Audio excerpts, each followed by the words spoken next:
When the hell was he ever a top 5 player? Maybe a top 5 player on his team? The reason why you're even defending Rasheed Wallace this morning, he's a guy you could always wrap your arm around, right? A ball don't lie! My man would be better in today's game. That's a fact. You're gonna tell me he's gonna come to this era and be better? Top 5 who?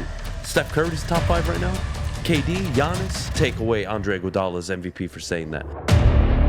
Rasheed Wallace, obviously yesterday, I was very adamant he wouldn't be not only a top 5 player, he could never ever be a number 1. And I'm doubling down 150, 250, 500%. Looking back now, it's now more clear today than it was yesterday. And for any of you to actually acknowledge Rasheed Wallace and say, yeah, well, he could have been a number 1. He was a top 5 player back in Portland. When the fuck was he a top 5 player? When Tim Duncan, David Robinson, Shaq were in the league, Kevin Garnett, Kobe Bryant, Allen Iverson? When the hell was he a top 5 player? In the mid-90s? Excuse me, Hakeem Olajuwon, Michael Jordan? John Stockton, Karl Malone? When the hell was he ever a top 5 player? Maybe a top 5 player on his team? Top 5 player. Ethan, shut the hell up. The league is a million times better now.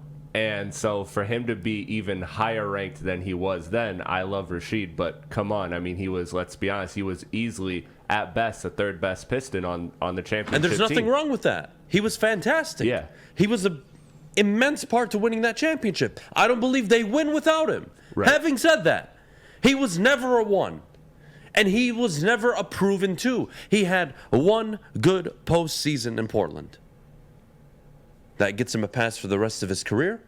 The reason why you're even defending Rasheed Wallace this morning is because he was never a 1. He was never a 2.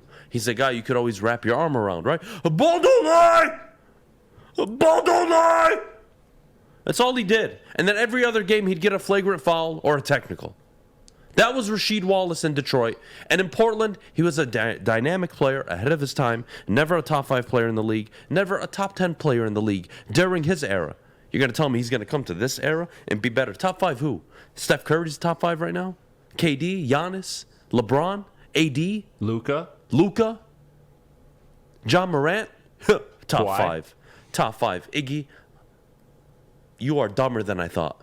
The fact they gave Andre Iguodala a finals MVP, he should have forfeited that. They should give Reggie Bush back his Heisman and take away Andre Iguodala's MVP for saying that. What a disgrace. Guy, LeBron averaged like 40, 15, and 12. That's the LeBron stopper. Yeah, okay. Rasheed Wallace, a top 5 player. I was going to say, like, we're giving finals MVP to a guy who held a man to 40. I think at that point you might as well just do the Jerry West thing and give it to the loser on the other team rather than give it to Iguodala. But that's a whole nother point. With Sheed, I love Sheed, but you hit it on the head too. Another reason he can't be a top 5 guy ever is because he's sort of not reliable. Like with the text, with all of the everything around him, he was. If you were building your franchise around him and he was your centerpiece, that is a very dangerous ground to build your team on.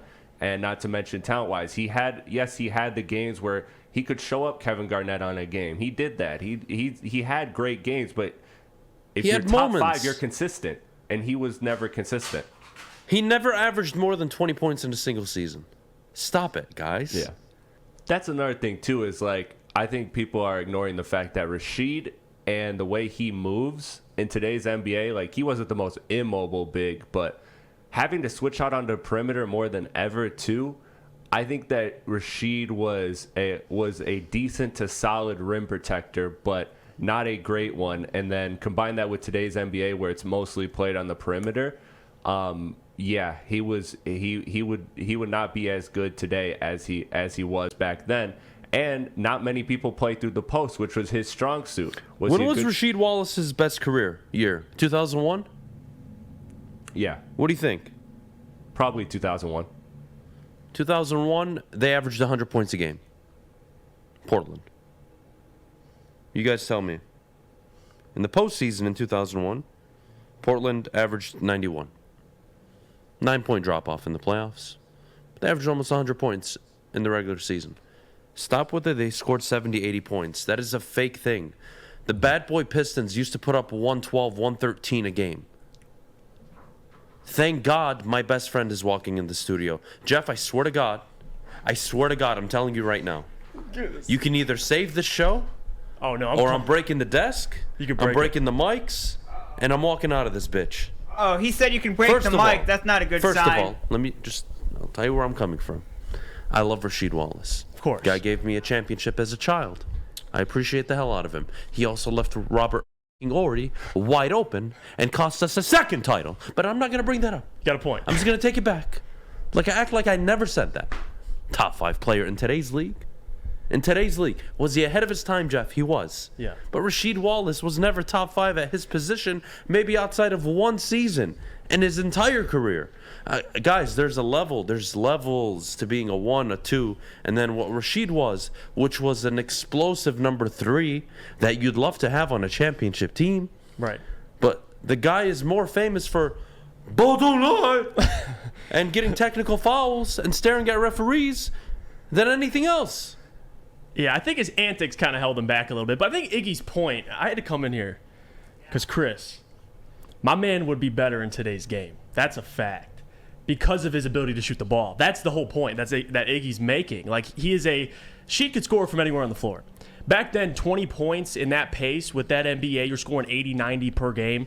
It's a lot more impressive. And I'm not going to say he's top 5. I'm not going to agree with that. But I think he could be around top 10. 20 points back then. I mean, Rasheed Wallace, with his perimeter scoring in today's NBA, it's so emphasized. The pace is picked up a lot more. He'd be getting more buckets. That 25 points, probably in today's NBA from 20 points for the Portland Trailblazers. And that was the point I'm trying to make is I get what Iggy's saying. I disagree with it. I don't think he'll be better than Giannis.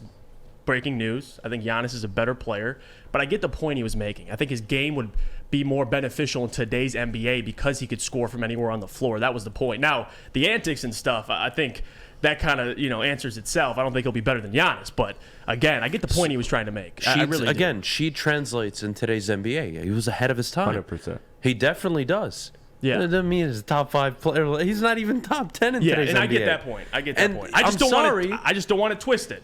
No, Rasheed would be better in today's NBA. He would be more utilized. Yes. I think that's probably the word. Because, he wouldn't technically be better. I think so. Because he's Rasheed Wallace. No. What do you mean he's Rasheed Wallace? Giannis is Giannis because of who he is and his intangibles. Right. And Sekou Doumbouya is who he is because of his intangible. No. This is a very important lesson. Okay. All right? Hear me out. Rasheed Wallace could have been a 1 or 2. But if you're going to bring Rasheed Wallace from 1990 into today's NBA, you have to bring him as who he was. Right. And who he would be is a guy that would fill up the stat sheet and not impact winning. Okay. If you're going to bring him into today's NBA and tell me he's going to be a top 5 player, that means he would have to be ball dominant. I don't recall him dribbling up and down the court. That would mean he would have to take 17 to 23 shots a game. Not a recipe for winning. You guys tell me how Rasheed Wallace translates into a 1 or 2 in any era when it's about work ethic, when it's about working on your game. Rasheed Wallace used to write checks before the season started to the team because he wasn't going to show up to the workouts. You guys are going to tell me he's just that gifted. He is the most gifted player ever. That he would be top 5. He didn't even have to work out. Jeff, here's why I say that Rasheed would not be better in today's NBA, and I think it's a lot to do with the perimeter and the style that he played with. Would he Steph Curry would dribble circles around every white motherfucker in the 1910s, 1920s, 1930s. What does it matter? It doesn't matter. Yeah. It doesn't. But, Steph Curry translates to the 1940s. He does. Hey, I get the antic part, but guys, James Harden can go hang out with Lil Baby and go to the strip club and put up 36 a game. And he's a loser. But I'm not saying no one said Rasheed would lead you to a championship by himself. And the Harden's not a top 5 player.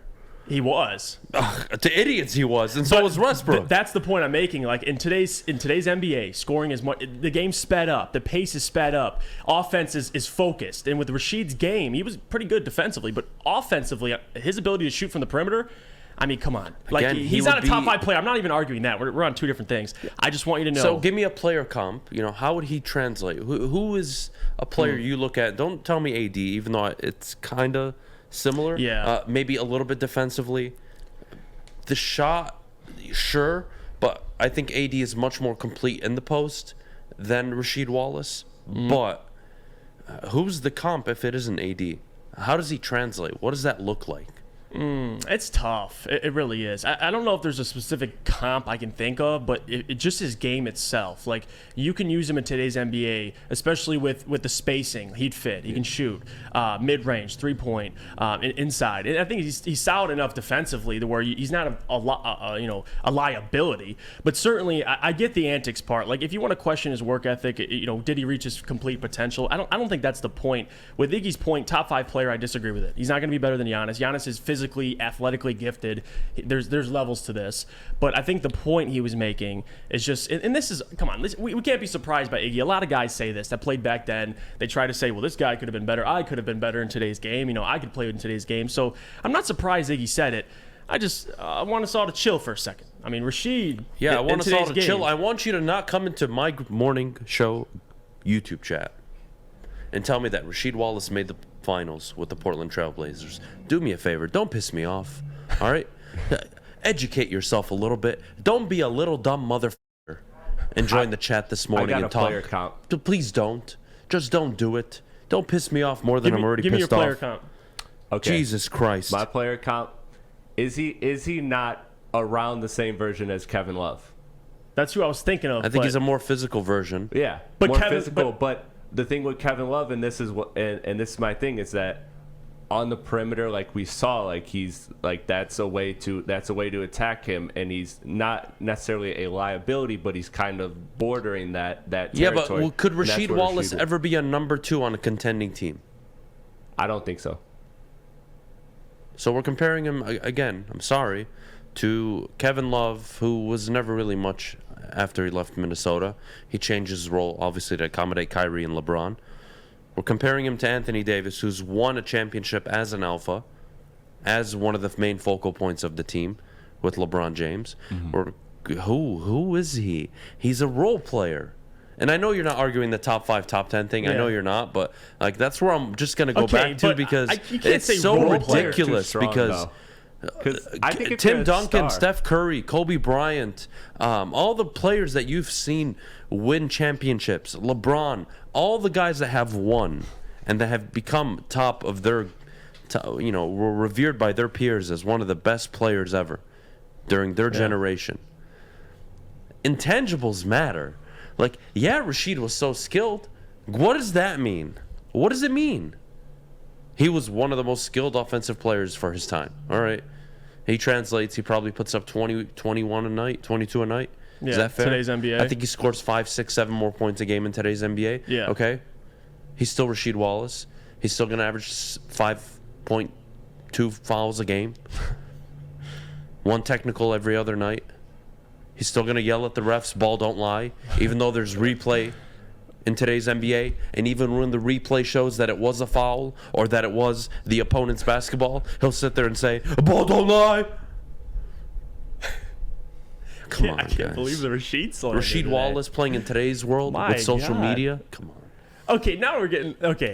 You have to factor everything. Off the court does not. I don't look at it. It does though, because what you do off the court, Giannis lives, breathes basketball. Right, but no one's saying he's. At least I'm not. Well, Iggy's no, because crazy. it has to translate. Yeah, again, right. Iggy's. I can take. I mean, let's talk about big disappointments in our lifetime. Guys, not for injury reasons, right? Because Greg Oden is one. Yeah. I really think if he was healthy, he would have been phenomenal. He would have been Embiid before Embiid. But, guys that were supremely talented, Jamal Mashburn, Stephon Marbury, guys like that, supremely talented. Yeah. But off the court matters, man. Because that's what separates you between you and your peers. Yeah, but the difference is Rasheed was a big part of why the Pistons won in 2004. Like, Marbury wasn't a big part of a championship team. Like, now you have Rasheed. I get what you're saying. But to say he's simply not a 2 in today's NBA, like, if you're giving me 22 points per game, like, you kind of brought up Kevin Love. Like, he's your 3, but still Kevin, on his own team, could put up 25 points per game. I feel like that's still, don't sleep on him. I know there's a difference between saying he's not a top 5 player and then completely belittling Rasheed Wallace. There's like a difference. I'm saying he's not a top 5 player. Again, we're not belittling Sheed. We're putting his career into context, though. He was never a 1 or 2. And the idea that we're even acknowledging him that he could be a 1 or 2, I think is a bit ridiculous. And Sheed wasn't to the level. Sheed was better than the Admiral, bro. Okay, well that's a little. I really can't take you seriously. I can't help anymore. those people that say he's better than the Admiral. I really can't. I think I'm going to turn this into smart chat only. all the people with an IQ under 15, which is 90% of the audience at the moment.